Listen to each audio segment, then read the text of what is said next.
दोस्तों, हमारा जो पाकीज़ा आंचल हिंदी कहानियाँ चैनल बंद हुआ था, तो वो चैनल अब यूट्यूब की तरफ से खोल दिया गया है। तो अब आपको उस चैनल पर भी रोज़ रोमांटिक कहानियाँ सुनने को मिलेंगी। तो इस चैनल के साथ साथ आप उस चैनल के साथ अपना प्यार बनाए रखें, उसे सपोर्ट करें। और जो चैनल इतने महीनों से डाउन हुआ है, तो प्लीज़ उसे दोबारा से उठाने में मेरी हेल्प करें। आई होप आपकी सपोर्ट और आपके प्यार से चैनल पहले की तरह चलने लगेगा। तो चलिए दोस्तों, आज की कहानी की तरफ बढ़ते हैं और आज की कहानी शुरू करते हैं। ये गोलियां कहाँ से आईं? बेबान सिंघानिया ने गोलियां सामने रखते हुए पूछा। तो माया की सांस जैसे सीने में अटक गई। तुम्हारी इतनी हिम्मत कि तुम ये प्रेगनेंसी रोकने वाली गोलियों का इस्तेमाल कर रही हो ताकि तुम मेरा बच्चा पैदा न कर सको। आज की रात तुम पर कहर बनकर टूटूंगा ताकि ठीक 9 महीने के बाद तुम्हारी कोख से।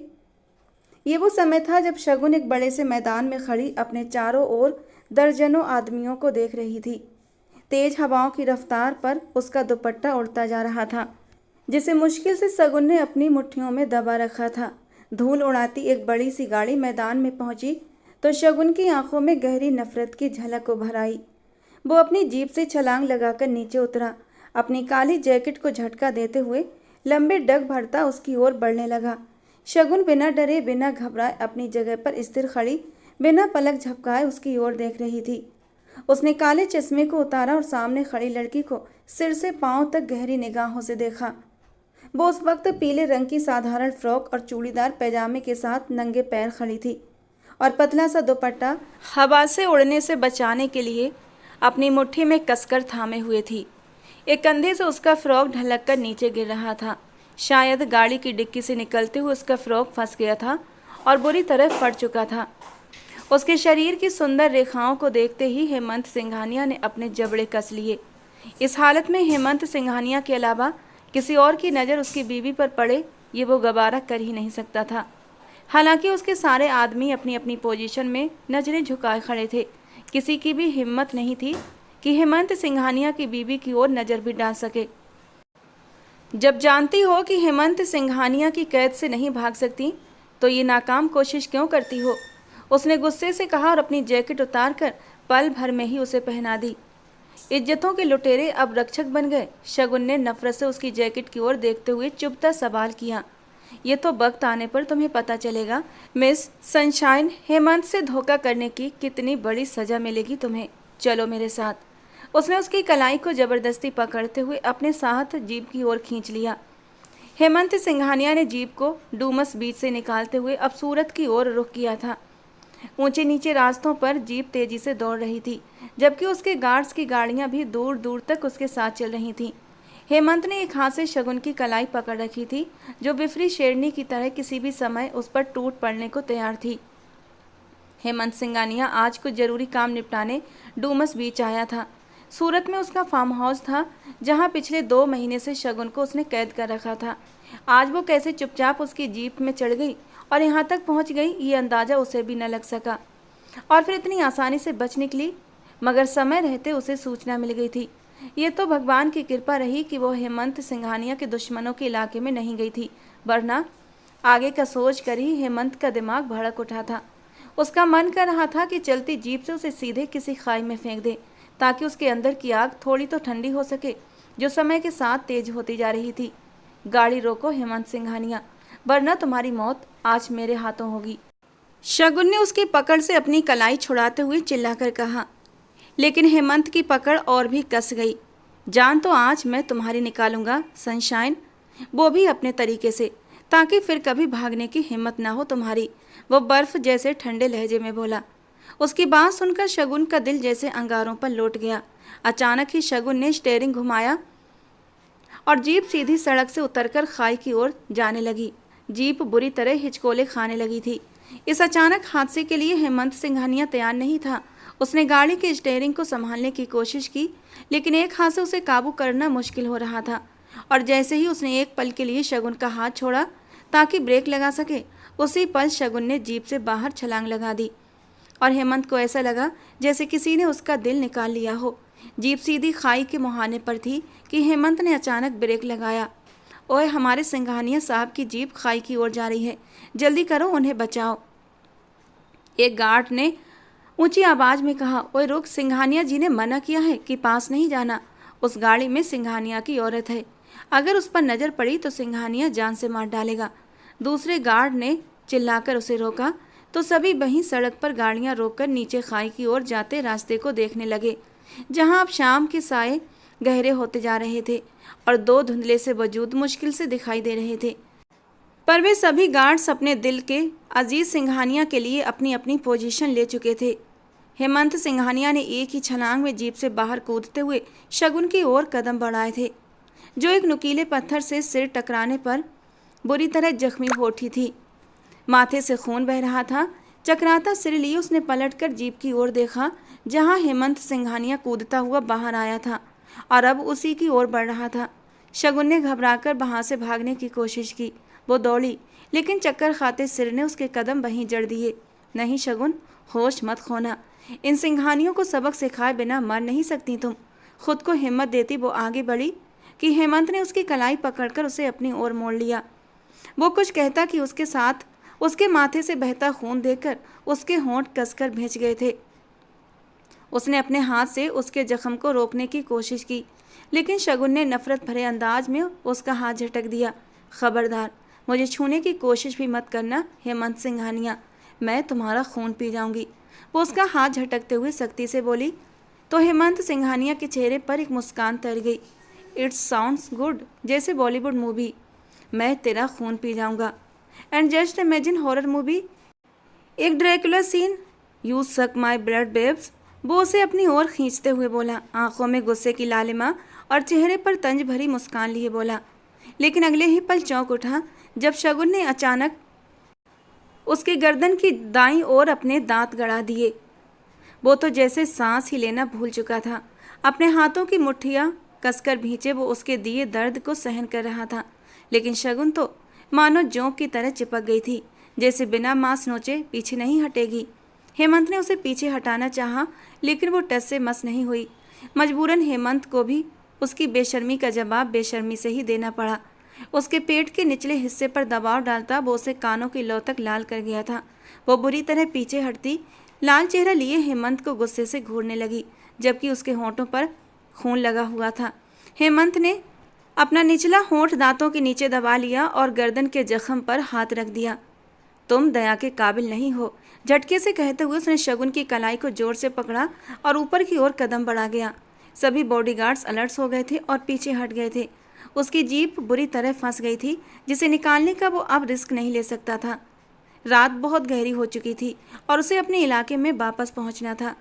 गार्ड्स की एक जीप लेते हुए वो उसमें शगुन को बिठाता है और खुद ड्राइविंग सीट पर बैठकर एक बार फिर से सूरत की सड़क पर निकल पड़ा। शगुन ने नफरत से उसकी ओर एक नज़र डाली थी, लेकिन अगले ही पल उसका दिल बुरी तरह सिमट गया था। उसके गले पर दिए गए अपने जख्मों को देखकर वो अपना होंठ दांतों के नीचे बुरी तरह दबा गई। ड्राइव करते हुए भी हेमंत की नज़र उस पर थी। हाथ उसके होंठों की ओर ले जाकर उसने उसका निचला होंठ दांतों से छुड़ाया।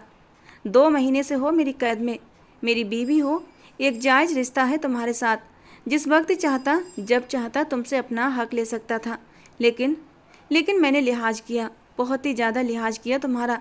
लेकिन आज जो तुमने किया है ना, उसका बदला सूद समेत लूँगा तुमसे बिस्तर पर। Just wait and watch. Hemant Singhania, अगर तुमने शगुन को छूने की कोशिश भी की ना, तो मैं तुम्हारी जान ले लूँगी। जान कैसे लेते हैं आज रात तुम्हें बहुत ही डिटेल से समझाऊंगा, ताकि तुम दोबारा भागने की कोशिश ना करो और ना मुझे काटने की। मानी भरे अंदाज में कहते हुए उसने शगुन को बुरी तरह डरा कर रख दिया था। कहाँ से आ रहे हो तुम? जो अभी अभी बाहर से लौटा था अपने कमरे की ओर बढ़ रहा था कि अपने पापा की आवाज़ पर उसके कदम रुक गए। कोई काम था आपको पापा? तुम्हारी माँ ने शिकायत की है तुम्हारी। उन्होंने तुम्हारे लिए मीना को पसंद किया है शादी के लिए। जानता हूँ पापा, लेकिन मैं राजी नहीं हूँ। पापा, मैं पहले भी बता चुका हूँ और बार बार यही बात दोहराने का क्या मतलब है? जब मैं शादी के लिए तैयार ही नहीं तो फिर माँ क्यों बार बार इस बात पर बहस करती हैं? देखो यार, तुम्हारी बीवी, एक बाहर वाली औरत की खातिर अपनी माँ को नाराज़ करोगे तुम? पापा, बाहर वाली नहीं थी वो। विवान ने मुश्किल से अपने लहजे को धीमा रखा। जानता हूँ, लेकिन अब वो इस दुनिया में नहीं रही, तो क्यों उसकी यादों को सीने से लगाए बैठे हो? आगे क्यों नहीं बढ़ते? पापा, मैं माया की जगह किसी को नहीं दे सकता, और इस तरह से शादी करके अगर मैं किसी को अपनी ज़िंदगी में शामिल कर लूँ तो ये उसके साथ बहुत बड़ी नाइंसाफ़ी होगी। फिर चाहे वो मीना हो या फिर कोई और हो, मैं शादी नहीं करूँगा। इसलिए बेहतर होगा कि दोबारा मेरे साथ इस विषय पर बात न कीजिए। वो सख्ती से कहता हुआ अपने कमरे की ओर बढ़ गया, जबकि सुभाष सिंघानिया गुस्से से सिर झटकते रह गए। वो लड़की उसकी ज़िंदगी से चली गई है, इस दुनिया से ही चली गई है, लेकिन ये अब भी उसकी यादों के सहारे जी रहा है। न जाने कब अकल आएगी हमारी औलाद को। और एक वो दूसरा है जो फार्म हाउस से बाहर ही नहीं निकलता, पता नहीं कौन से खजाने दफन किए हैं वहाँ पर। अपने दिल की भड़ास निकालते हुए वो बाहर की ओर बढ़ गए। बेबान सिंघानिया अपने कमरे में दाखिल हुआ तो उसका दिल फिर से अतीत की यादों में डूबने लगा था। 2 साल पहले उसकी ज़िंदगी में वो मासूम सी लड़की आई थी, अपनी मासूमियत उसकी ज़िंदगी में बिखेरते हुए। माया अपने नाम की तरह खुद भी बहुत खूबसूरत थी। अपनी और उसकी शादी की तस्वीर निकाली, हमेशा की तरह उसे याद करता हुआ उसकी तस्वीर पर हाथ फेर रहा था। लेकिन उनकी ज़िंदगी में मोहब्बत की उम्र कितनी कम होगी उसने कभी सोचा नहीं था। बहुत मोहब्बत की थी, बहुत ज़्यादा, लेकिन बदले में सिर्फ बेवफाई मिली। बेबान ने वो तस्वीर वापस दराज में रखते हुए गुस्से से दराज को बंद कर दिया। नहीं, मेरी ज़िंदगी में उसकी कोई जगह नहीं है। वो एक धोखेबाज थी, धोखे के साथ आई और मेरा सब कुछ बर्बाद करती चली गई। दिल ही दिल में उसे बोलता हुआ उसने आंखें सख्ती से मींच लीं। वो शगुन को लिए फार्म हाउस पहुंचा था। उसकी कलाई सख्ती से थामे सीधा कमरे की ओर बढ़ा। शगुन बुरी तरह गुस्से के मारे बिफर गई। उसे यकीन नहीं हो रहा था कि हेमंत सिंघानिया उसके साथ ऐसा व्यवहार कर सकता है। उसे अभी भी यही लग रहा था कि वो बस उसे डरा रहा है, उसके साथ ऐसा वैसा कुछ भी नहीं करेगा। वो दिल ही दिल में खुद को तसल्ली दे रही थी, जबकि हेमंत सिंघानिया के गुस्से से अंदर से बुरी तरह घबरा भी चुकी थी। हेमंत, छोड़ो मुझे, पागल हो गए हो? वो उसे जोर से बेड पर पटकते हुए अपनी गर्दन पर हाथ रखता, अपनी आंखें नीचे गर्दन को स्ट्रेच करता, आईने में अपना जख्म देखता और भी ज़्यादा तैश में आया था। फिर पलटकर शगुन को देखा जो बांस हाथ में उठाए उसे मारने को दौड़ी थी, लेकिन वक्त रहते हेमंत ने उसकी कलाई पकड़कर खुद को बचाया था। वो पहले भी उसे तकलीफ पहुंचाने का कोई ना कोई मौका तलाशती रहती थी, लेकिन आज तो उसने हद ही करती थी। उसके हाथ से बांस लेकर दूर दीवार पर दे मारा और शगुन उछलकर पीछे हो गई। हेमंत ने गुस्से से उसका दुपट्टा खींचते हुए उसे अपने हाथ पर लपेटा था। दुपट्टा खींचने से उसके गले पर बहुत सख्त खरोंच पड़ी थी और वो सिसक कर रह गई। लड़खड़ाकर 2 कदम पीछे हटी। उसके माथे से खून बहना अब बंद हो चुका था, लेकिन जख्म अब भी ताज़ा था। पर शगुन को तो कोई परवाह ही नहीं थी, जैसे बहुत बेकाबू हो रही हो ना, तुम्हारे अंदर की आग को अभी ठंडा करता हूँ, हेमंत ने गरजते हुए कहा और साथ ही उसके वजूद से अपनी जैकेट को उतारकर दूर फेंका। अगले पल उसे कमर से जोर से जकड़ा और उसकी फिरौक को नीचे की ओर। शगुन की सांसें सीने में अटकी हुई थीं, आंखों में नमी लहराई थी। हेमंत, तुम मेरे साथ, वो हकलाते हुए बोलती उसे फिर से चेतावनी दे रही थी। मैं तुम्हारे साथ क्या क्या कर सकता हूँ, अभी तुम्हें थोड़ी देर में ही सब कुछ पता चल जाएगा। शगुन उसकी जलती हुई सांसों को अपनी गर्दन पर महसूस करती लड़खड़ाते हुए लहजे में बोली थी। हेमंत ने झटके से उसका रुख अपनी ओर करते हुए दोबारा से कंधे के नीचे सरकाया था। वो तड़पते हुए उसे अपनी मुट्ठियों में जकड़ गई। अगर तुमने अपनी हद पार की हेमंत, तो मैं जान दे दूंगी अपनी। वो अब की बार अपने आंसू नहीं रोक पाई थी। नहीं मेरी जान, रोना नहीं, ये आंसू अभी नहीं बहने चाहिए, इन्हें बचा कर रखो, थोड़ा सा इंतजार करो। वो पल भी बस अभी आने वाले हैं जब तुम्हारी आंखों से आंसू निकलेंगे। कुछ ही देर में इन्हें बहने की अभी ठोस वजह दूंगा तुम्हें। कहते हुए हेमंत ने सख्ती से उसकी फिरौक को उसके वजूद से। Hemant Singhania, I hate you, Shagun चीखते हुए तड़पी थी। चुप, एकदम चुप, आवाज़ ना आए। हेमंत सिंघानिया इतनी ऊंची आवाज़ में दहाड़ा कि वो सहमकर उसके सीने में ही छिप गई थी। हेमंत ने उसके सशंकित वजूद से आंखें हटाते हुए उसके चेहरे पर ध्यान केंद्रित किया। उसका जबड़ा सख्ती से हाथ में दबोचते हुए वो उसके साथ अपने होठों को मजबूती से मिला रहा था, उसकी आत्मा को नष्ट करने के इरादे से। शगुन की सांसें गहरी हो गईं। इन 2 महीनों में आज तक हेमंत उससे इतना करीब नहीं हुआ था और ना ही आज तक ऐसी कोई हरकत की थी, पर आज वो हर हद पार कर रहा था और शगुन का पूरा शरीर कांप रहा था। लेकिन हेमंत आज बिल्कुल भी तरस खाने के मूड में नहीं था। उसका बस नहीं चल रहा था कि उसकी सांसों को आज हमेशा के लिए रोक दे। उसे बिस्तर पर धक्का दिया तो बेख्तियार नजरें उसकी शगुन की गहरी सांसों से ऊपर नीचे होती मुलायम धड़कनों पर जा ठहरी। हेमंत के सीने में मौजूद खून का लोथड़ा एक पल के लिए ठहर सा गया था। शगुन ने मुश्किल से पीछे होते हुए अपनी धड़कनों को दोनों बाहों से छुपाया। करीब मत आना हेमंत, वरना मैं खुद को, वो आसपास देखती अपने बचाव का जरिया खोजने लगी। इतनी आसानी से वो हेमंत से हार नहीं मान सकती थी। हेमंत एक ही कदम में उसकी ओर बढ़ते हुए उसकी दोनों कलाइयों को उसके चेहरे पर झुका था। शगुन अपनी सांसें ही रोक गई। क्या हुआ? शगुन सिंह डर रही है? हेमंत सिंघानिया से यकीन नहीं आ रहा। हेमंत सिंघानिया ने उसके डर से आनंद लेते हुए कहा, तुम सब एक जैसे हो। तुम्हारे भाई ने मेरी बहन की ज़िंदगी बर्बाद कर दी और अब तुम जानवरों की तरह। वो उसे और भी ज़्यादा गुस्सा दिला रही थी। जंगलियों के साथ जानवरों वाला ही सलूक किया जाता है। ये मेरी गर्दन पर निशान इस बात का सबसे बड़ा सबूत है कि तुम कितनी बड़ी जंगली हो। सनशाइन, जो निशान तुमने मुझे यहाँ पर दिया है ना, अब तुम देखो मैं तुम्हारे वजूद के किस किस हिस्से पर ये निशान बनाता हूँ। इतना कहते हुए वो उसकी गर्दन पर झुका, उसे साथ ही हर पर्दे से आज़ाद भी कर दिया। वो हलकान होती, गहरी सांसें भरती, एकदम से अचानक चुप हो गई। हेमंत सिंघानिया ने उसकी गर्दन से सिर उठाते उसके चेहरे पर लिखे दर्द को देखा तो अपने दिल को पसीजने से रोक नहीं पाया। ठंड के बावजूद भी डर की वजह से शगुन का पूरा शरीर पसीने से भर चुका था और उसकी हालत देखकर हेमंत के दिल को कुछ हुआ था। झटके से उसे पीछे होते हुए उसे अपनी बाहों में भरे बाथरूम का रुख करते हुए शावर ऑन कर दिया और ठंडे पानी के नीचे खड़ा कर दिया। वो शगुन सिंह किसी से न घबराने वाली, ठंडे पानी से उसकी जान जाती थी। जैसे ही शावर का ठंडा पानी उसके शरीर पर पड़ा तो वो जो गहरी सांसें लेते हुए कांप रही थी, सीधे हेमंत के सीने में जा समाई। हेमंत ने उसे फिर से शावर के नीचे ही खड़ा कर दिया। वो बुरी तरह कांप रही थी। एक हाथ से टैप बंद करते हुए उसने उसे बाथरोब पहनाया और बाहर ले आया। तभी उसके फ़ोन पर बेबान सिंघानिया की कॉल आने लगी। उसे बिस्तर पर लिटाते हुए कंफर्टर उड़ाते वो कॉल रिसीव करता हुआ स्लाइडिंग डोर खोलता हुआ कमरे से टेरेस पर आया था। किधर हो तुम? सवाल नाराज़गी से भरा था। जानते हैं कहाँ हूँ, फिर क्यों पूछ रहे हैं? हमेशा की तरह उखड़ा हुआ लहजा। तुम उस लड़की को छोड़ क्यों नहीं देते? हेमंत, बेबान ने बेबसी से उसे समझाते हुए कहा। मेरे मरने के बाद, छोटा लेकिन स्पष्ट अंदाज में जवाब दिया। बहुत जालिम हो तुम हेमंत, मरने की बात तो ऐसे करते हो जैसे। बेबान ने सांस भरते हुए बात को अधूरा छोड़ दिया। मेरी खुफिया जानकारी न लिया करो भाई, मैंने वही करना है जो मेरा जी करेगा। वो अभी भी गंभीर था। अब देखो हेमंत, मेरी बात गौर से सुनो। वो लड़की तुम्हारी बीवी है तो तुम उसे अपनी बीवी मानते हुए सिंघानिया हवेली ले आओ, ना कि उसे फार्म हाउस पर रखो। जानते भी हो कि वो इतनी सेफ नहीं है वहाँ पर। तुम उसे अकेला छोड़ते हो, कुछ सोचो इस बारे में। अच्छा, मैं उसे हवेली ले आता हूँ, लेकिन माँ को कौन समझाएगा, कौन बात करेगा उनसे? वो भी आज पूरी तरह बहस के मूड में था। इसका मतलब है तुम शगुन से रिश्ता रखना चाहते हो। न शगुन तुम्हारे लिए नफरत की आग है और न तुम उसके लिए बदले का जुनून। विवान की बात पर हेमंत हंसा, लेकिन मजाकिया अंदाज में।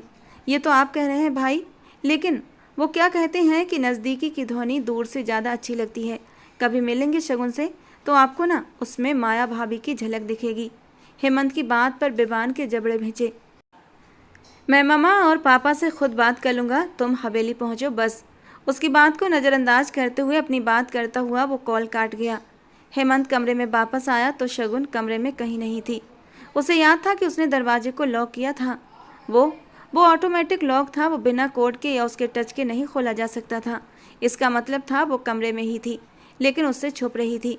हेमंत ने पलटकर बाथरूम की ओर देखा तो उसका दरवाज़ा बंद था। हेमंत के चेहरे पर एक मुस्कान आई थी। वो दरवाजे की ओर बढ़ा, दरवाजे के लॉक पर हाथ रखा तो वो अपने आप खुलता चला गया। अंदर डरी सहमी खड़ी शगुन ने उसे सामने देखा तो उसका दिल जैसे थम सा गया था।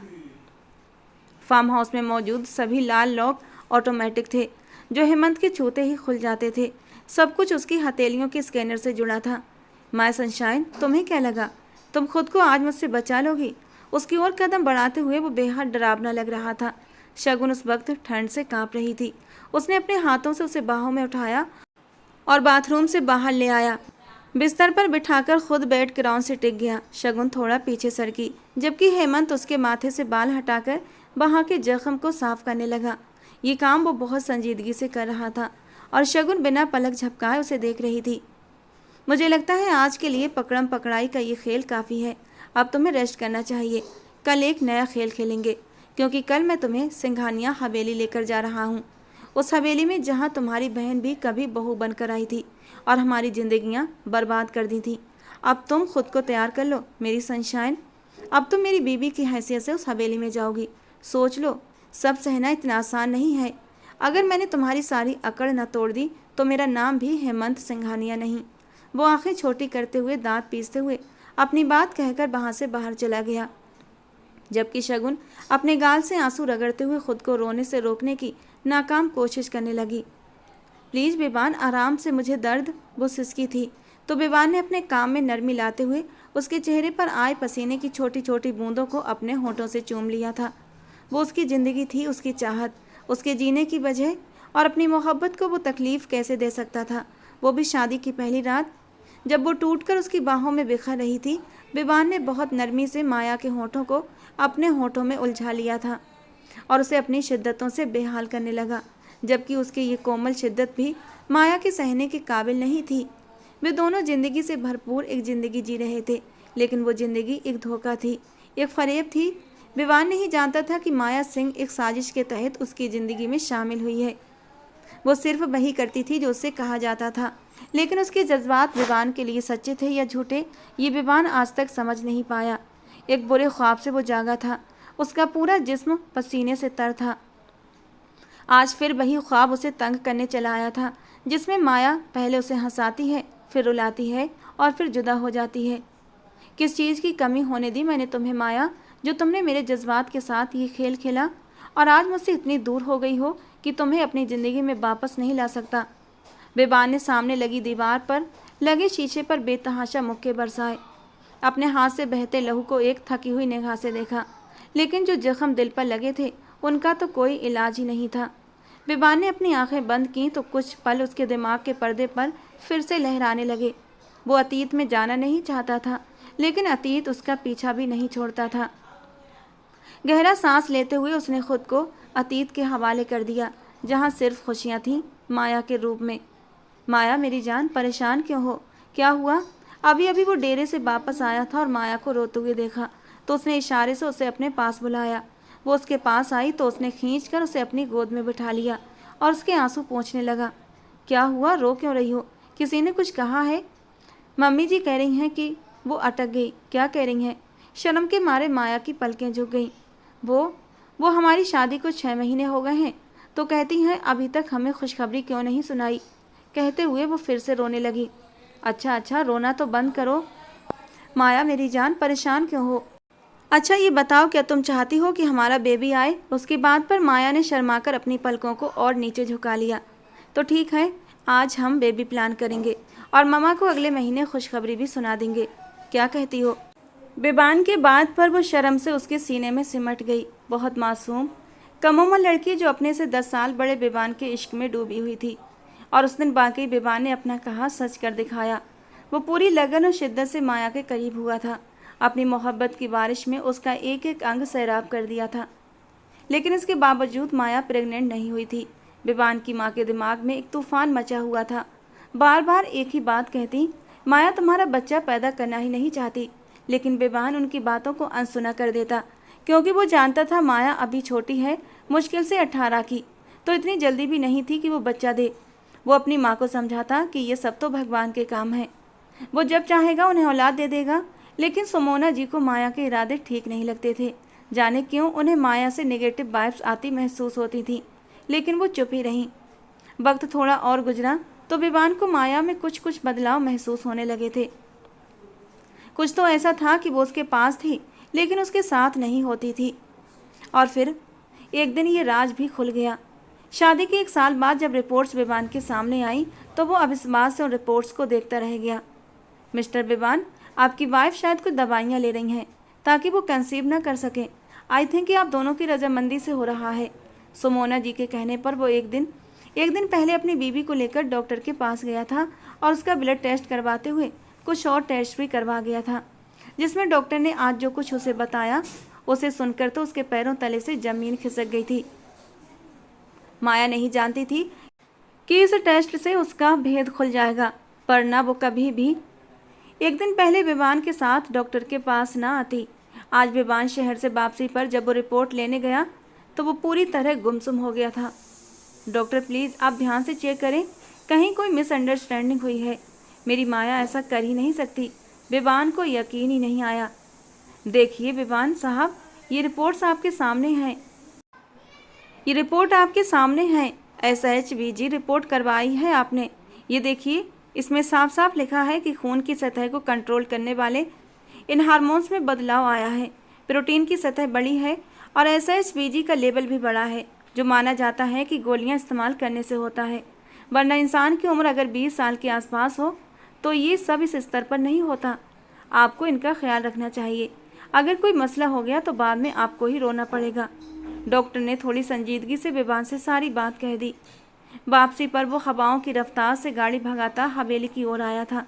कमरे में जाते ही उसने सारे दराज खंगाल डाले थे, हर चीज़ उलट पुलट कर रख दी थी, और फिर उसे उसकी मनचाही चीज़ मिल ही गई। वो पिल्स उसके हाथ लग गई। उसका पूरा जिस्म, पूरा वजूद जैसे किसी भूकंप की जद में आ गया था। अरे आप आ गए, मैं कब से आपका वेट। माया के बाकी के अल्फाज उसके मुंह में ही दम तोड़ गए थे। विवान के हाथ में वो टैबलेट्स देखकर उसके पैरों तले से ज़मीन खिसक गई थी। विवान उसकी तरफ जख्मी नज़रों से देख रहा था, जबकि माया की नज़रें उन टैबलेट्स पर थीं जो विवान के हाथ में थीं। ये टैबलेट्स कहाँ से आईं? विवान ने गुस्से से सामने करते हुए पूछा तो माया की सांस सीने में अटक गई। उसके सवाल पर माया जैसे मरने वाली हो गई। जवाब दो माया, वरना जान ले लूँगा तुम्हारी। वो गुस्से से झपटता हुआ उसकी ओर बढ़ा तो वो पीछे हटते हुए दीवार से जा लगी। मुझे नहीं पता, वो रोते हुए बोल रही थी, लेकिन उसके चेहरे से साफ झलक रहा था कि वो झूठ बोल रही है।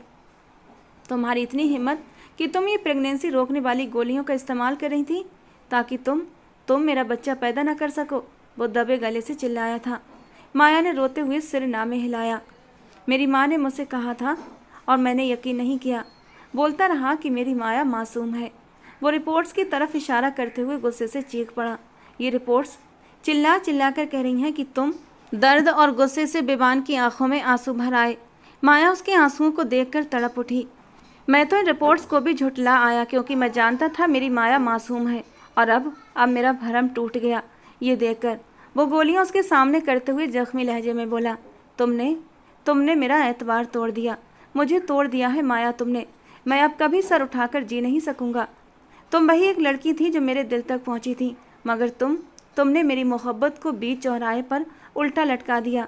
मेरी खालिद जज्बात को मेरे ही मुंह पर इतनी बेरहमी से दे मारा कि अब मैं सारी ज़िंदगी खुद से नज़रें मिलाने के काबिल नहीं रहा। माया उसकी बातें सुनते सुनते ज़मीन में धंसती जा रही थी। काश वो शब्दों के तीर की बजाय हाथ उठा देता तो माया को इतनी तकलीफ न होती। जी चाहता है इसी वक्त तुम्हारे टुकड़े कर दूं और गिद्धों को खिला दूं, और मैं ये कर भी देता अगर तुमसे मोहब्बत न की होती। वो बर्फ़ जैसे ठंडे लहजे में कहता चला गया और माया की सांसें थम सी गईं। इससे पहले कि मैं तुम्हारे साथ कोई ज़्यादती कर बैठूं, यहाँ से चली जाओ। अपने दिल पर पत्थर रखकर विवान ने उसे फैसला सुना दिया। नहीं विवान, एक बार मेरी बात। वो तड़प गई थी। विवान के करीब होने लगी तो उसने उसे खुद से झटक दिया, पीछे की ओर धकेल दिया। वो हैरान निगाहों से विवान को देखने लगी।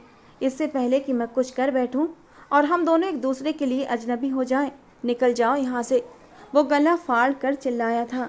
माया बुरी तरह सहमकर 2 कदम पीछे हट गई। उसकी बेयकीन भरी निगाहें देखकर विवान अंदर ही अंदर मर रहा था। दर्द भी खुद दिया और मासूम भी खुद बन रही हो माया सिंह। बहुत नफरत करती हो ना मुझसे कि मेरा अंश अपनी कोख में पालना नहीं चाहती, तो ठीक है, मैं तुम्हें अपनी ज़िंदगी से हमेशा हमेशा के लिए निकाल दूंगा। तुम्हें तलाक नहीं, प्लीज़ विवान, भगवान के लिए आगे कुछ मत कहिएगा। मैं जा रही हूँ। वो बिलख बिलख कर रोती हुई दिल पर हाथ रखे दरवाजे की ओर भागी थी। वो ठोकर खाकर गिरी थी मगर रुकी नहीं थी, पलटी नहीं थी। वो जा चुकी थी। विवान ने चीखा था, चिल्लाया था, रोया था। उसकी माँ ने उसे संभाला था, लेकिन वो जा चुकी थी, मगर विवान के वजूद को हमेशा के लिए जख्मी कर गई थी। वो जख्म जिनसे आज भी खून रिश्ता था। वो बेवफा निकली थी और वो जा चुकी थी, कभी वापस न लौटने के लिए। और वो दिन जब पूरे गांव में ये खबर फैल गई कि एक लड़की ने पहाड़ी से कूदकर अपनी जान दे दी। वो कोई और नहीं, माया थी। ये खबर हवेली वालों पर कहर बनकर टूटी। विवान को तो यकीन ही नहीं आया कि उसकी माया, उसकी डरपोक सी माया, मौत को भी गले लगा सकती है। अभी वो माया के दिए जख्म से उभरा नहीं था कि उसकी मौत की खबर ने विवान को पूरी तरह तोड़ कर रख दिया था। वो तो जैसे इस दुनिया से अपना नाता ही तोड़ चुका था। इस बात को आज लगभग 1 साल से ऊपर हो गया था, लेकिन पहले दिन की तरह ही विवान के दिल के ये जख्म आज भी ताज़ा थे। उसकी पूरी रात जागते और सोते कटी थी। उसके अंदर हेमंत का खौफ समा चुका था, जिसने शादी के बाद भी अब तक उसे नहीं छुआ था। लेकिन रात को वो जिस तरह उसके करीब हुआ था, सोचकर ही शगुन की सांस सीने में अटक गई थी। रात को उसकी हालत क्या से क्या हो गई थी। वो सुकून की नींद सो भी नहीं पाई थी। धीरे धीरे सुबह की रोशनी फैलने लगी थी। वो मुदी मुदी आंखों से उठी। हेमंत, तुम मुझे सिंघानिया हवेली लेकर जाओगे? उस हवेली में जहाँ मेरी बहन के साथ तुम्हारी माँ ने इतना जुल्म किया। वो दर्द से आंखें मीच गई और फिर उसके चेहरे पर एक मुस्कान आई थी। आंसू गालों से बेरहमी से रगड़कर साफ किए। यही तो मैं चाहती थी, उस हवेली में जाना जहाँ मेरी बहन के गुनहगार हैं, उसके कातिल हैं। एक एक को सजा दूंगी। इस शादी की वजह भी तो यही है हेमंत सिंघानिया, जो तुम नहीं जानते। और जिस दिन जानोगे ना, तब तक बहुत देर हो चुकी होगी और शगुन अपने मिशन को पूरा कर चुकी होगी। वो दुखते सिर के साथ उठी। हाथ माथे पर गया तो वहाँ पट्टी बंधी थी। शगुन की सांसें गहरी हो गईं। मुझे तुमसे हमदर्दी नहीं चाहिए हेमंत। उसने वो पट्टी उतार कर फेंक दी। तकलीफ की शिद्दत से उसकी आंखों में आंसू भर आए। तुम्हारी ये झूठी हमदर्दियाँ मुझे मेरे मकसद से रोक नहीं सकती। तुम सब मेरी बहन के गुनहगार हो, किसी को भी माफ़ नहीं करूँगी। वो चकराते सिर के साथ उठी और बाथरूम की ओर चली गई। कुछ देर बाद लौटी तो कमरे में हेमंत भी मौजूद था, जो सामने ही सोफे पर टांग चढ़ाए बैठा था। शगुन ने उसे देखा और गुस्से और नफरत से मुंह फेर लिया। वो अभी भी बाथरूम में थी। कपड़ों के लिए कमरे में नज़र दौड़ाई, लेकिन अपने कपड़े उसे कहीं न दिखे। पर सोफे की एक साइड पर शॉपिंग बैग नजर आ गए। हेमंत की जलती नज़रें उसी पर टिकी थीं। शगुन ने आगे बढ़कर वो शॉपिंग बैग उठाया और ड्रेसिंग रूम की ओर बढ़ गई। उसमें से ड्रेस निकाल कर पहना। वो बहुत खूबसूरत मैक्सी थी। सफ़ेद और नीले रंग के मेल से बना वो बहुत कीमती ड्रेस था। एक पल को शगुन का दिल सिमट गया, लेकिन अगले ही पल वो सिर झटकती तैयार होकर बाहर आ गई, जहाँ हेमंत की पोजीशन में रत्ती भर भी फर्क नहीं आया था। हाँ, उसके हाथ में अब मोबाइल जरूर था। शगुन को बाहर आते देख वो अपनी जगह से उठा था। चलो, वो बिना एक नज़र देखे माथे पर बल डालकर बोला, कहाँ जाना है? तो वो भी झुंझलाकर बोली। हेमंत के जाते कदम रुके थे। भूल गई? रात को बताया तो था हवेली जाना है। और हवेली इस तरह जाओगी? वो उसकी फ़्रॉक से उभरती खूबसूरती को देखकर बोला था। तुम्हारी शॉल कहाँ है? उसने अब की बार तीखे लहजे में पूछा।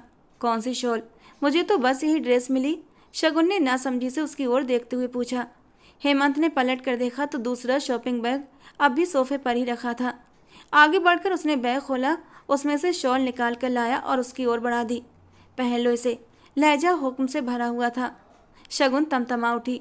अगर इतनी ही संस्कारी बहू बनाकर ले जाना था तो एक बड़ी सी साड़ी ले आते, लंबा सा घूंघट करके चली जाती। ज़्यादा बकबक करने की ज़रूरत नहीं है। मुझे लड़कियों की शॉपिंग करने का कोई तजुर्बा नहीं है। बस जो समझ आया वो ले आया हूँ।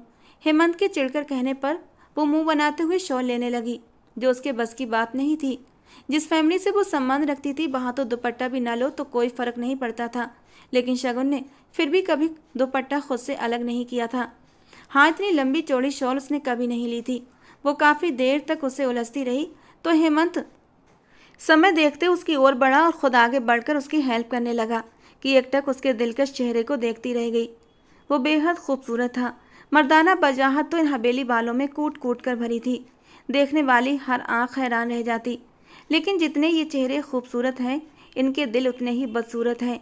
वो दांत पर दांत जमाए उसे देखती अपनी नज़रें फेर गई। हेमंत बिना कोई प्रतिक्रिया दिए अब उसे शॉल उड़ा रहा था कि उसकी निगाह उसके माथे पर जा ठहरी। उसका जख्म अब भी ताज़ा था। दराज से क्रीम निकालते हुए उसने उसके माथे पर क्रीम लगाई तो वो अपने होंठ भींच कर रह गई।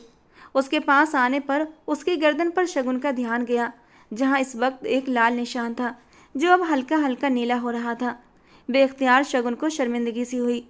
कल गुस्से में उसने हेमंत के साथ कुछ ज़्यादा ही गलत कर दिया था, पर बदला उसने रात को मुझे बेपर्दा करके ले तो लिया।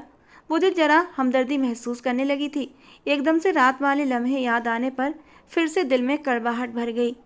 वो उसका हाथ थामे फार्म हाउस से बाहर आया, गाड़ी में बिठाते हुए खुद ड्राइविंग सीट पर आया और गाड़ी को सूरत से पालनपुर के रास्ते पर डाल चुका था।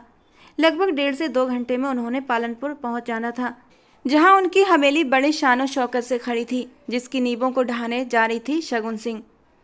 शगुन सिंह और माया सिंह दोनों बहनें थीं और शहर के एक अमीर आदमी की बेटियां थीं। लेकिन एक कार एक्सीडेंट में उनके माता पिता इस दुनिया से चले गए। उनकी बुआ अनुराधा जी, जो उनके पापा की सगी बहन तो नहीं थी बल्कि मुंह बोली बहन थीं, के हाथ में उनकी जिंदगी की डोर आ गई। उनका सारा हक उनकी बुआ के हाथ में चला गया। माया को बेबान से मोहब्बत थी, दोनों की शादी हो गई, लेकिन बेबान और उसके बीच ऐसा किया हुआ कोई नहीं जानता था। और फिर वो इस दुनिया से ही चली गई अपनी भरी पूरी जवानी में। अभी तो वो पूरी 20 साल की भी नहीं हो पाई थी। शगुन, जो हायर स्टडीज़ के लिए अमराट गई हुई थी, जब वापस लौटी तो कुछ समझ ही नहीं पाई। उसकी बहन की शादी कब हुई उसे छुपाया गया, यहाँ तक कि उसकी मौत भी छुपाई गई। बुआ से उसने सब कुछ सुना। वो बहुत रोई। उसकी बुआ ने उसे यही बताया कि माया पहाड़ी से कूद गई थी और फिर वो हैदराबाद से पालनपुर शिफ्ट हो गई, जहाँ उसकी बहन ब्याह कर गई थी, और फिर कभी वापस न लौटी। वहाँ वो सिंघानिया हवेली न जा सकी। वहाँ सिक्योरिटी बहुत सख्त थी, लेकिन वो उनका अंत चाहती थी। ऐसे में उसका टकराव हेमंत सिंघानिया से हो गया। वो नहीं जानती थी कि हेमंत सिंघानिया हवेली का छोटा बेटा है। शगुन ने सीट की पीठ से सिर टिका दिया और आंखें मूंद ली। रास्ता भी काफ़ी लंबा था और हेमंत से किसी भी बहस के बजाय वो चुपचाप इस सफ़र को ख़त्म करना चाहती थी, लेकिन गुजरे लम्हे उसे तंग कर रहे थे। अतीत के कुछ पल फिर से शगुन को याद आने लगे। उस रात वो रात के सन्नाटे में अकेली थी और सड़क पर चली जा रही थी।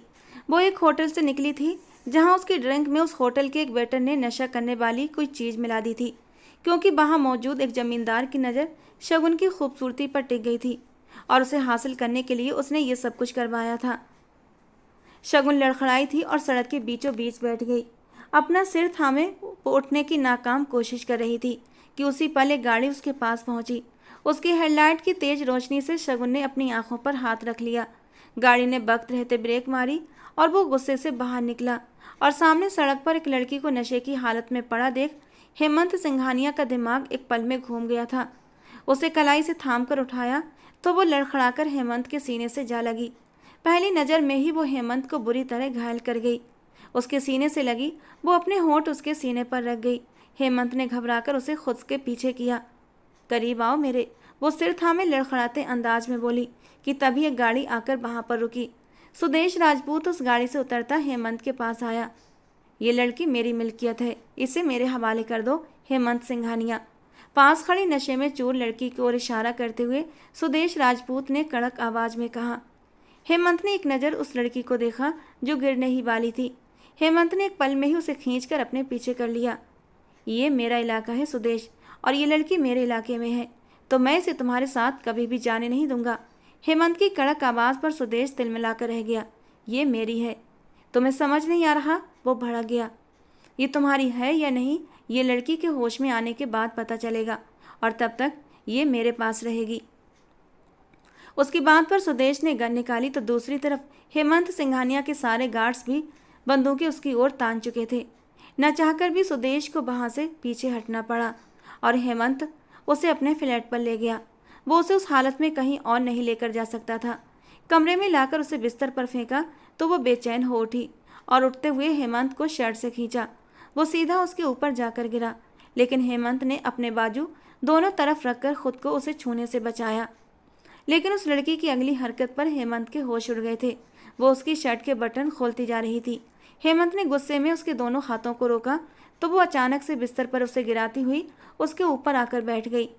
ऐसा हेमंत के साथ पहली बार हो रहा था। वो हेमंत के ऊपर झुकी, उसकी शर्ट के सारे बटन खोल चुकी थी और अब अपने तपते होंठ उसकी गर्दन और सीने पर रखकर हेमंत के अंदर जज्बातों का तूफान खड़ा कर गई थी। हेमंत ने उसके बालों से पकड़कर उसका चेहरा पीछे किया और खुद को उठाया। वो चकराते सिर के साथ खुद को छुड़ाने की नाकाम कोशिश करने लगी। वो लड़की बेहद खूबसूरत थी, लेकिन जिस हालत में वो हेमंत के करीब थी, हेमंत को उससे नफरत हुई। अगले ही पल उस लड़की को उल्टी आने लगी। वो बाथरूम की ओर भागी। हेमंत ने सिर झटकते हुए अपनी शर्ट को बंद किया और अंदर गया, जहाँ वो नीचे गिरी हुई थी। हेमंत ने उसे अपनी गोद में उठाया और बाहर ले आया। वहाँ से शुरू हुई उनकी मोहब्बत, जो आगे चलकर हेमंत का इश्क और पागलपन बन गई। मगर शगुन की तरफ से ये एक साजिश थी। मिलना इत्तेफाक था, लेकिन आगे वो सब कुछ प्लानिंग से करती चली गई। जब उसे पता चला कि सामने वाला हेमंत सिंघानिया विवान सिंघानिया का भाई है, तो वो उसके करीब होती चली गई और उसे अपने प्यार के जाल में फंसाती चली गई। और फिर जिस दिन शगुन की हकीकत सामने आई, उसी दिन हेमंत उसे अपने फार्म हाउस ले आया, जहां उसे 2 दिन तक भूखा प्यासा बंद रखा और तीसरे दिन उससे शादी कर ली। शगुन शादी के लिए कभी राजी न होती अगर वो उसकी बुआ को मारने की धमकी न देता। मजबूरन उसे ही शादी करना पड़ी, पर शादी के बाद वो फार्म हाउस नहीं आया और न उसे वहां से निकाला। 2 महीने में सिर्फ 2 बार ही उसने चक्कर लगाए थे, जबकि शगुन को अपनी बहन की कातिल उसकी सास को मौत के घाट उतारना था। इसके लिए उसे यहाँ से बाहर निकलना था और वो कल यहाँ से भागी थी, पर हेमंत सिंघानिया की नज़रों से बच न सकी। गाड़ी एक झटके से रुक गई थी। सामने ही सड़क के दूसरी ओर पुल था। उफ, अभी तक हम यहीं पर हैं। इतनी स्लो स्पीड में ये गाड़ी चला रहा है, इसका मतलब हम कल तक पहुँचेंगे। गाड़ी को वो स्टार्ट कर रहा था, जो हो ही नहीं रही थी। अगले ही पल सुदेश वहाँ आकर मौजूद हो गया और हेमंत के माथे पर अनगिनत बल पड़ गए। ये अब कौन आ गया? शगुन के होठों से निकलने वाले शब्दों पर हेमंत ने होठ भींचे। तुम्हारा आशिक है। हेमंत की बात पर शगुन ने उसे घूरा। बाहर मत आना। वो उसे वॉर्न करता हुआ अपनी गन की गोलियां चेक करता हुआ खुद गाड़ी से बाहर निकला। हेमंत, इस लड़की को मेरे हवाले कर दो। सुदेश आज फुल फॉर्म में आया था, लेकिन कम हेमंत भी नहीं था। इस लड़की की तरफ आंख उठाकर भी देखा तो आंखें नोच लूंगा तुम्हारी, वो भी ठंडे लहजे में फुनकारा। मिल्कियत है मेरी, इस लड़की को मैं अपना बना कर ही लूँगा, सुदेश चिल्लाया। बीवी है मेरी। हेमंत उससे भी ज़्यादा ऊंची आवाज़ में दहाड़ा कि सुदेश गुस्से से होंठ भींच कर रह गया। झूठ, बकवास। इस लड़की पर पहला हक मेरा है, हेमंत सिंघानिया। वो गन उसकी तरफ तान कर बोला। हक की बात मत कर सुदेश। मेरी बीवी के बारे में अब अगर एक गलत शब्द भी कहा तो सीधा ये गोली तेरे दिल में उतारूंगा, हेमंत उससे भी ज़्यादा गुस्से से ललकारा। इससे पहले कि लड़ाई गोलियों तक बढ़ती, विवान सिंघानिया की अचानक एंट्री ने सब कुछ वहीं थमा दिया। शगुन ने एक नज़र उस जादुई पर्सनालिटी वाले शख्स को देखा, लेकिन अगले ही पल वो नफरत से मुंह फेर गई। यही तो था उसकी बहन का दोषी। सुदेश राजपूत, गाड़ी हटा लो वरना हम लोग अपनी इज्जत की तरफ बढ़ने वाले न हाथ सलामत रहने देते हैं और न पैर। विवान के ठंडे लहजे पर सुदेश राजपूत के हाथ नीचे हो गए थे। हेमंत से तो वो इतना परिचित नहीं था, लेकिन विवान को अच्छे से जानता था। वो कूल डाउन रहने वाला बंदा था, लेकिन जब दिमाग फिरता था तो फिर किसी को नहीं छोड़ता था। सुदेश विवान को देख पीछे हट गया था। विवान हेमंत की ओर मुड़ा। हवेली पहुंचो, मामा इंतजार कर रही हैं। अपनी नीली आंखों से वो उसे प्यार से देखते हुए बोला था तो वो मुस्कुरा दिया। हमेशा उसका भाई साया बनकर उसके साथ रहता था। अपनी गाड़ी की ओर बढ़ते हुए वो गाड़ी स्टार्ट कर गया। यही है ना वो शख्स जिसने मेरी बहन को मार डाला, शगुन नफरत से फुनकारी। हेमंत ने सख्ती से जबड़े भींचे। अपनी जबान को लगाम दो। मेरे भाई के बारे में कुछ भी बकवास की तो तुम्हारी जबान खींच लूँगा, वो दबे दबे लहजे में चिल्लाया था। मिस्टर हेमंत, अगर तुम यही सब चाहते हो कि मैं अपना मुंह बंद रखूं, तो मुझे अपनी हवेली मत लेकर जाओ, वरना सब बर्बाद कर दूंगी, क्योंकि वहाँ न जबान रुकेगी और न हाथ। वो उसे वॉर्न करते हुए तपा रही थी, लेकिन हेमंत चुप रहा। वो उसके सब सवालों का जवाब हवेली जाकर देने वाला था। जैसे ही गाड़ी हवेली के कार पोर्च में रुकती है, वो उसे लेकर हवेली के एंट्रेंस की ओर बढ़ा, जहाँ एकदम फूलों की बारिश की गई। जब वो हेमंत को कुछ सख्त सुनाने लगी, ये सब देखती हुई हैरान रह गई और अगले ही पल बाहर वाले हवेली के हिस्से से अचानक होने वाली हवाई फायरिंग की आवाज़ ने शगुन को बुरी तरह समा दिया था। वो सहमकर हेमंत के बाजू को पकड़ गई, लेकिन अगले ही पल छोड़ दिया। तुम्हारे स्वागत में हो रहा है ये सब कुछ। हेमंत के कहने पर वो बुरी तरह हैरान हुई थी। वो उसका हाथ थामे अंदर दाखिल हुआ, जहाँ उसकी माँ उसका बेताबी से इंतजार कर रही थी। मेरा प्यारा बेटा। सुमोना जी ने उसका माथा चूमा और फिर आगे बढ़कर शगुन का भी माथा चूमने लगी कि शगुन ने अपना रुख फेर लिया। एक पल को उनके चेहरे की मुस्कान गायब हो गई और गुस्से के मारे हेमंत के जबड़े भींचे थे। बहुत प्यारी बहू है, सदा खुश रहो, सदा सुहागन रहो। वो इतना कहती मुस्कुराकर पीछे हट गई। हेमंत जबड़े भींचे शगुन की ओर मुड़ा। मेरी माँ के साथ कोई बदतमीजी मत करना शगुन सिंह, वरना ऐसी सख्त सजा दूंगा कि सारी ज़िंदगी के लिए मेरी ज़िंदगी में आने को पछताओगी। वो सख्त गुस्से में कहता बाहर की ओर बढ़ गया। शगुन गहरा सांस भरती वहीं एक तरफ बैठती उनकी रस्मों को देखने लगी। काफ़ी देर तक वो वहीं बैठी रही, फिर किसी नौकर से बेबान सिंघानिया के कमरे का पूछकर नज़र बचाकर वहां पहुंच गई। वो कमरा बिल्कुल खाली था। शगुन की आंखें भीग गईं। सिर्फ 1 साल वो इस कमरे में रही। इसके बाद उसे यहाँ से निकाल दिया गया, मार दिया गया। वो हिचकी लेते हुई पलटी थी। जहाँ बेबान खड़ा उसी को देख रहा था। अपने आंसू पोंछते शगुन ने नफरत से उसे देखा। क्या हुआ? यहाँ क्या कर रही हो? वो हैरानी से उसे देखता हुआ पूछने लगा। गलती से यहाँ आ गई हो। हेमंत का कमरा दूसरी तरफ है। बेबान ने नजरें घुमाते हुए संजीदगी से कहा। शगुन सिंह गलती से भी गलती नहीं करती बेबान सिंघानिया। शगुन का नफरत में डूबा लहजा महसूस करते हुए वो एक पल के लिए रुक सा गया। क्या मतलब? अब की बार बेबान चौंका था कि उसी पल हेमंत कमरे में दाखिल हुआ। अरे ये यहाँ है, मैं इसे लेने आया था। हेमंत ने अपना लहजा हद तक सामान्य रखा, जबकि उसके अंदर ज्वालामुखी फटने वाला था। चलो शगुन।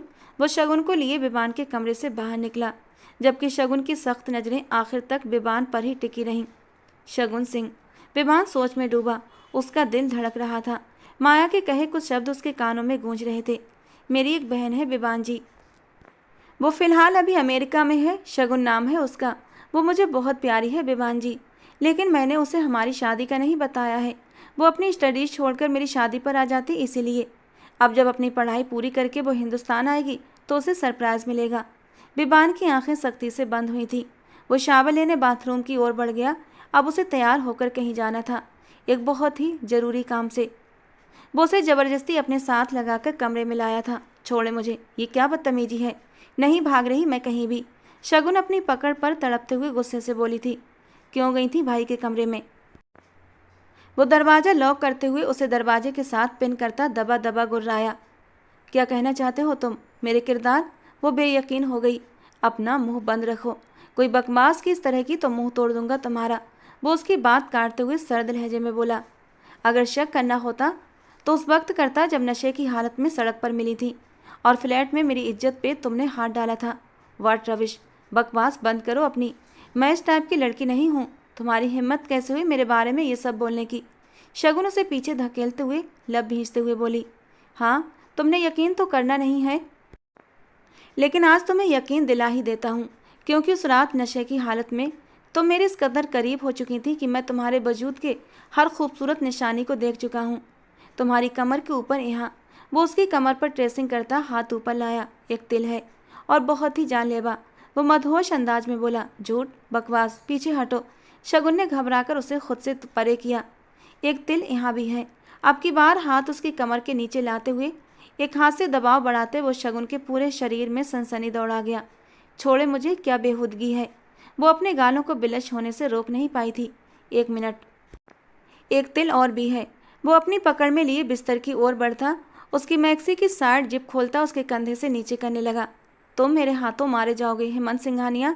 वो पूरा जोर लगाकर उसे पीछे हटाने लगी, लेकिन वो टस से मस न हुआ।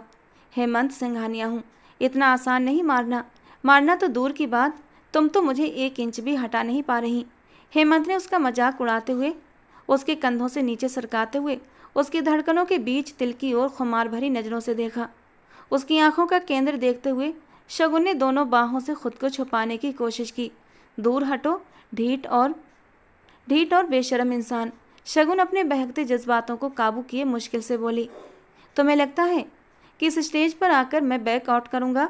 उसके चेहरे पर झुकते हुए वो गंभीर आवाज़ में बोला और उसकी आंखों में देखने लगा। हेमंत तुम।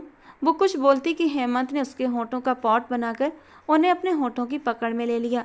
वो उसे खुद से दूर हटाने की हर मुमकिन कोशिश कर रही थी, लेकिन जितना वो प्रतिरोध करती उतनी ही तीव्रता से उसके होठों पर कहर बरसता था।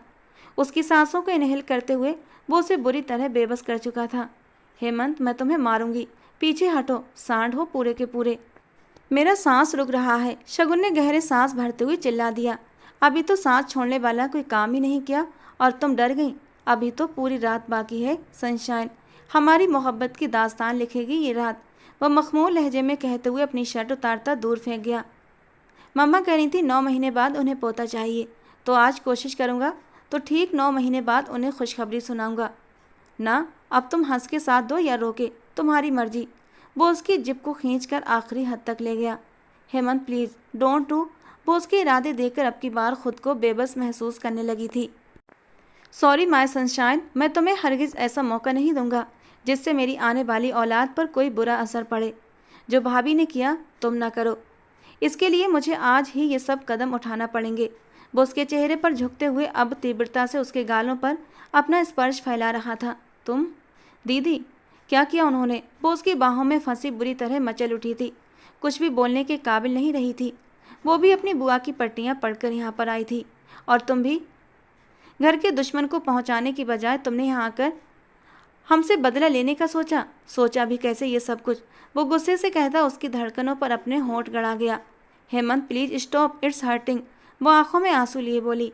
मेरी मोहब्बत का जब तुमने मजाक बनाया मुझे भी हर्ट हुआ था। वो तड़प कर कहता गुस्से से उसे और खुद को हर पर्दे से आज़ाद कर गया। मैं इसके लिए तुम्हें कभी माफ़ नहीं करूँगी। आंसू टूट कर तकिए में समा गए थे, और मैं इस काम के लिए तुमसे माफ़ी मांगूंगा भी नहीं। गहरी गंभीर सांसों से कहते हुए वो उसकी और अपनी जान एक कर गया। अरे क्या कर रहे हो? आहिस्ता बोलो, उठ जाएगा, अभी अभी सोया है। माया ने प्यार से विमान को देखते हुए कहा तो वो दक्ष सिंघानिया अपने जिगर के टुकड़े से थोड़ा सा पीछे होते हुए उसके माथे पर चुम्बन रखते हुए माया की ओर बढ़ा और उसे अपने सीने में भींच लिया। मेरी जिंदगी को इतनी खुशियों से भरने के लिए दिल से धन्यवाद मेरी जान। वो उसके होंठों से अपनी प्यास बुझाते हुए बोला।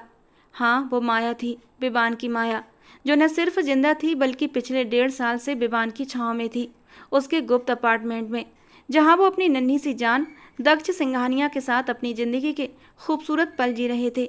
विवान जी, एक बात कहूँ, मानेंगे? वो उसके गले के चारों ओर बाहें डाले प्यार से बोली। हुक्म करो विवान की जान। वो उसकी कलाइयों पर चुम्बन देते हुए मखमूर नज़रों से उसे देखते हुए बोला था। हम अपने बेटे को लेकर सिंघानिया हवेली कब जाएंगे? ये सबसे कब मिलेंगे? मैं चाहती हूँ अपनी पहली सालगिरह ये अपनों के साथ मनाएं। माया के लहजे में हसरत छिपी हुई थी। बहुत जल्द, भगवान की कृपा रही तो। हवेली में मौजूद सभी दुश्मन के रूप में छुपे सभी सिक्योरिटी गार्ड्स और नौकर पकड़ लिए गए हैं। बस अब आखिरी दाव खेलना बाकी है, तुम्हारी बुआ के खिलाफ, जिन्होंने सबको गुमराह किया और हमारी जिंदगियों में जहर घोला। विवान ने माया को अपने गले से लगाया तो वो हाँ में सर हिलाती उसके सीने में समा गई। ये सब इतना आसानी से नहीं हुआ था। उस दिन हवेली से निकलते हुए माया बिना मंजिल तय किए भाग रही थी। एक घाटी पर पहुंचते हुए वो अपनी जान देने वाली थी कि वक्त पर विवान ने वहां पहुंचकर उसे बचा लिया था। बहुत शौक है ना तुम्हें जान देने का? अब तुम्हारी जान मैं खुद लूँगा अपने हाथों से। वो इस वक्त उसे अपने साथ लेकर अपने गुप्त अपार्टमेंट में आया था, जहाँ उसके अलावा और कोई नहीं था और न कोई इस जगह के बारे में जानता था। दिन रात सुबह शाम माया विवान की बाहों में रही। विवान ने भी सोच लिया था कि उसके किए की सज़ा उसे इसी रूप में देगा जब उसे अपने बच्चे की माँ बनाएगा। माया भी बिना अफसोस किए उसके साथ वहाँ रहती रही, लेकिन विवान इतना गुस्से में था कि उसे अपनी संगत के पल ही देता था। इसके अलावा वो वहाँ नहीं रुकता था और माया ने भी उसे अपनी सज़ा समझकर स्वीकार कर लिया था। और फिर जब वो प्रेग्नेंट हुई तो उसे खुद को भी यकीन नहीं आया। विवान ने यह खबर सुनी तो उसके चेहरे पर खुशी की बजाय चिंता और डर की लकीरें उभर आईं। माया, अब तक तुमने जो कुछ किया मैंने सब भुला दिया, चाह कर भी तुम्हें कड़ी सज़ा न दे सका, लेकिन मेरे बच्चे को कुछ मत करना, उसे इस दुनिया में लाना है। वो उसके सामने खड़े बेबसी से बोल रहा था। उसे डर था कि माया फिर से उसके बच्चे को इस दुनिया में न लाने के बारे में कुछ गलत न कर दे। विवान जी, ये मेरा भी बच्चा है। माना कि मैंने गलती की, नहीं शायद गुनाह किया। बुआ की बात मानकर वो मेडिसिन लेकर, मुझे अंदाज़ा नहीं था कि वो सब मैं गलत कर रही हूँ, क्योंकि मैं उस वक्त अनजान थी। लेकिन आज मैं माँ के पद पर आ रही हूँ। कोई भी माँ जानबूझकर अपने बच्चे को तकलीफ़ नहीं देगी। आपको इस बच्चे से मतलब है ना? मैं ये बच्चा पैदा करके आपको दे दूँगी विवान जी। मेरी यही सज़ा है कि मैं इससे दूर। अभी उसकी बात पूरी नहीं हो पाई थी कि विवान ने उसके होंठों पर अपने होंठों का ताला लगा दिया। ये बच्चा हम दोनों का है पागल। मैं बाप हूँ और तुम माँ हो इसकी। विवान की बात पर वो रोते हुए मुस्कुराई थी। और फिर ठीक 9 महीने बाद एक प्यारा सा स्वस्थ बच्चा उसकी गोदी में आया, जिसे पाकर विवान को दुनिया जहान की खुशी मिल गई थी। माया हवेली वापस जाना चाहती थी, अपनी सास से माफ़ी मांगना चाहती थी, लेकिन विवान ने उसकी बुआ के ख़तरनाक इरादों की वजह से उसे और अपने बच्चे को फ़िलहाल छुपा कर रखा था। वो जब तक सब लोगों को बेनकाब नहीं कर लेता, माया और अपने बच्चे की जान का रिस्क नहीं ले सकता था। अब जबकि वो सब कुछ ठीक कर चुका था तो वो माया और अपने बेटे दक्ष को हवेली ले जाने का सोच चुका था। तुम्हारे लिए एक बहुत बड़ा सरप्राइज भी है, वहाँ बेबान ने माया का हाथ थामते हुए कहा। आज वो उसे आखिरकार हवेली लेकर जा ही रहा था। माया ने अपने बेटे के सोए हुए अस्तित्व को अपने सीने से लगाया। 1 हफ्ता पहले ही तुम्हारी बहन हेमंत की पत्नी के रूप में सिंघानिया हवेली आ चुकी है। क्या? ये क्या कह रहे हो आप? माया हैरान हुई थी। वो तो हमें हिंदुस्तान आते आते ही तुम्हारी बुआ की साजिश का वो भी शिकार हो गई। उसे भी झूठ बोलकर तुम्हारी बुआ ने सिंघानिया हवेली वालों के खिलाफ भड़काया। पर खैर, अब बुआ तुम्हारी हवालात के अंदर है, अपने सभी गुनाहों के साथ। बेबान की बात पर माया की आंखों से आंसू बह निकले। पता नहीं बुआ ने हम दोनों बहनों से कौन सी दुश्मनी निकाली है। माया की बात पर बेबान के होंठ भेजे। उसकी बुआ बेबान और हेमंत के पापा सुभाष सिंघानिया को पसंद करती थी, लेकिन उन्हें पा न सकी। इसीलिए सारी जिंदगी शादी नहीं की और भाई भाभी की मौत के बाद उनकी बेटियों को इस्तेमाल करके सुभाष सिंघानिया से बदला लेना चाहा, लेकिन मुंह के बल गिरी। माया के सिंघानिया हवेली पहुंचने से पहले ही ये खबर पूरी हवेली में फैल चुकी थी। सिंघानिया हवेली को दुल्हन की तरह सजाया गया था। सुमोना जी तो अपने पोते को देखकर जी उठी थीं। माया ने आगे बढ़कर उनसे हाथ जोड़कर माफ़ी मांगी तो उन्होंने खुले दिल से उसे माफ़ कर दिया। बहू, इतनी बड़ी खुशखबरी के साथ आई हो, माफ़ कैसे ना करूँगी तुम्हें। वो खुशी से चहक रही थीं। माया शगुन आमने सामने हुई तो बेखुदी से एक दूसरे के गले लग गईं। कितनी ही देर तक वो दोनों रोती रहीं। अपनी बुआ की नफरत की भेंट चढ़ी थी वे दोनों बहनें, लेकिन भगवान ने उन्हें संभाल लिया था। जिस सुभाष सिंघानिया को बर्बाद करने आई थी, उसी सुभाष सिंघानिया के बेटों ने उन्हें अपने सीने से लगाया था। सारी सच्चाई जान लेने के बाद भी शगुन हेमंत से नजरें चुराए फिर रही थी कि अचानक हेमंत ने अकेले में ले जाते हुए उसे दीवार के साथ पिन किया। क्या बदतमीजी है ये, छोड़ो मुझे। शगुन इधर उधर देखते हुए घबराई थी, जबकि वो ऐसी जगह पर खड़े थे जहां उन्हें कोई देख नहीं सकता था। इग्नोर क्यों कर रही हो, जबकि सारी सच्चाई जानने के बाद तुम्हें तो मुझे गले लगाना चाहिए था। वो अपने सीने का बोझ उसकी धड़कनों पर डालते हुए बेबाकी से बोला। मेरा सांस बंद कर दोगे एक दिन तुम, सांड हो पूरे। अटकते हुए बोलती वो उसके भरे भरे मसल्स को देखती चोर लहजे में बोली। सनशाइन, क्या अब भी मुझे यही कहोगी कि मुझे अपने रात वाले काम की माफ़ी मांगनी चाहिए? वो उसके कान में घुसकर बोलता उसकी कान की लौ को काट गया था। हाँ बिल्कुल, तुमने मुझे मेरी मर्जी के बिना छुआ था। वो तन कर बोली। चलो यही सही, आज तुम्हारा ये शिकवा भी दूर कर दूंगा। आज तुम्हें तुम्हारी मर्जी से छूऊंगा, हर जगह से और एक अलग अंदाज से। वो उसके साथ बेबाक शरारत करता पीछे हटता, एक आंख बिंग करता मुस्कुराता हुआ चला गया, जबकि शगुन उसकी बातों और आज की आने वाली रात के बारे में सोचते हुए कान की लौ तक लाल हो गई थी। जब उसकी मर्जी के बिना उसके करीब हुआ था तब तो इतना बेबाकी और जुनूनियत से करीब हुआ था। आज जब उसकी मर्जी से उसके करीब होगा तो उसका क्या हाल करेगा। ये सोचकर ही शगुन के दिल की धड़कनों ने शोर मचाया था, जबकि चेहरे पर इस बार शर्मीली मुस्कान थी। तो दोस्तों, आज की हमारी ये कहानी आपको कैसी लगी कमेंट बॉक्स में ज़रूर बताना। पसंद आई हो तो प्लीज़ लाइक करना।